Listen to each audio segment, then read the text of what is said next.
In all three of my products, it was important to get audience feedback at all points of production because I needed to cater my products for my target audience in the first place.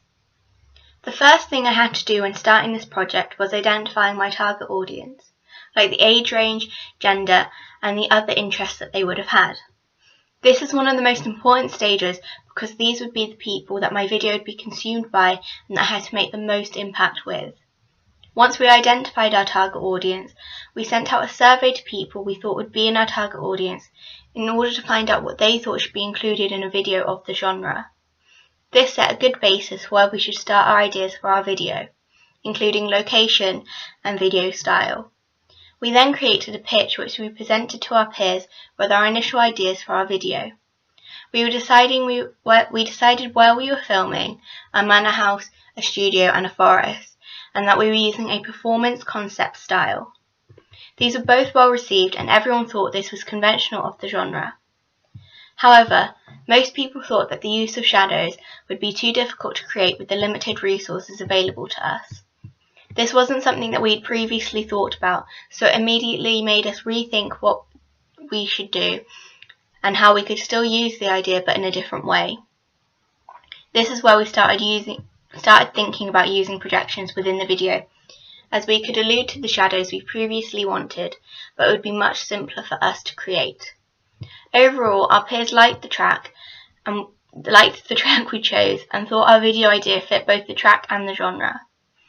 After filming and editing our rough edit, we showed it to the class and we got feedback from our class and our teacher. They liked the creepy atmosphere we created and the studio shots because they worked with the track and with the brand image.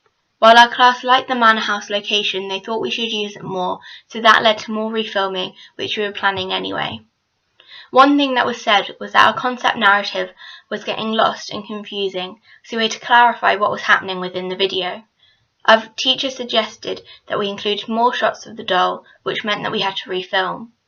During the rest of the editing process, we got feedback from our teacher along the way. After we did this, we edited more shots of the doll, and after further feedback, added a ghosting effect, which made it more supernatural and helped clear what was happening within the concept. We were also told that some of our shots were too long, so when we refilmed, we made sure we had an excess of footage to help fix this problem, which made our video much more interesting. After our video was finished, we uploaded it to YouTube.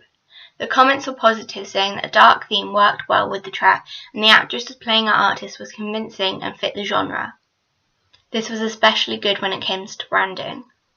Some people were still confused by the concept narrative, but this wasn't the majority, and most people said they found it interesting and unique, that had repeatability. I feel our video was successful at what we wanted to do, and that without the audience feedback, we couldn't have seen the problems that we had, and our video wouldn't have been as successful. I started my Digipack magazine advert by doing research into existing products from similar artists in the indie pop genre in order to find the conventions I would have to include on my products in order to appeal to my audience. After my research, I drew up drafts of my ancillary products. The feedback I received from my draft was mainly positive, with my peers saying that it was fitting for the genre and that it went with the theme of the track we chose. They also liked the use of muted colours with the dark lipstick standing out, which made an eye-catching impact. After receiving feedback from my draft, I started taking photos of products in the studio using projections to add different effects. One problem I found that was when I was trying to get the extreme close-up of the artist's lips, the projection didn't show on the camera due to it being so close to the artist. I took more photos than I needed for my products, which meant that after the shoot I could come up with alternative panels that I could use instead and allowed me to have a wide range of images to choose from. Once I completed my shoot, I started to create my products at this time, and at this time I was getting ongoing feedback. My first magazine advert wasn't well received. My teacher said the text was unconventional and the important information didn't stand out, so it wasn't effective at promotion. I wasn't happy with the way my advert was anyway, so I decided to restart. The feedback on my Digipack was more positive, as my peers thought it linked with the video effectively. They felt the front cover of the album was effective and eye-catching. However, they felt the album name and the artist name should be different fonts, as this was more conventional of all music genres. People also thought that all the panels were too similar, and that the two demon panels didn't fit with the rest of it, so the first thing I did when creating my final product was deleting these panels and replacing them with pictures I took of the projections on their own, and I brightened them in Photoshop so they would fit with the rest of the digipack. I also added a thank you message, which was suggested by my teacher, and I changed the font for Onyx to make this stand out. After this, I restarted my magazine advert, and this time I wanted to make the text the focal point, so I made it bolder, using different fonts for the different information that needed to be included. I included a small picture of the album cover on the advert, which I'd seen existing products do in my research. When I gave my final products in, I gathered final audience feedback from peers who were familiar with the genre. Overall, the feedback was that my products worked well together and they were conventional for the genre. The cool grey theme worked well to help the products stand out against competing products, and the Onyx logo was the first thing you saw in the advert that would work well when creating a brand. The brand image is clear and the album is really unusual to what they'd seen in the past, but worked well with what they'd seen from my video. However, they felt like I used the same smoke projection too many times, which made three panels seem too similar, and therefore it could seem boring.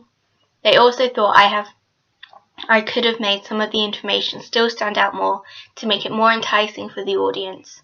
However, I feel that the audience feedback was mainly positive and that they feel I created an effective print product.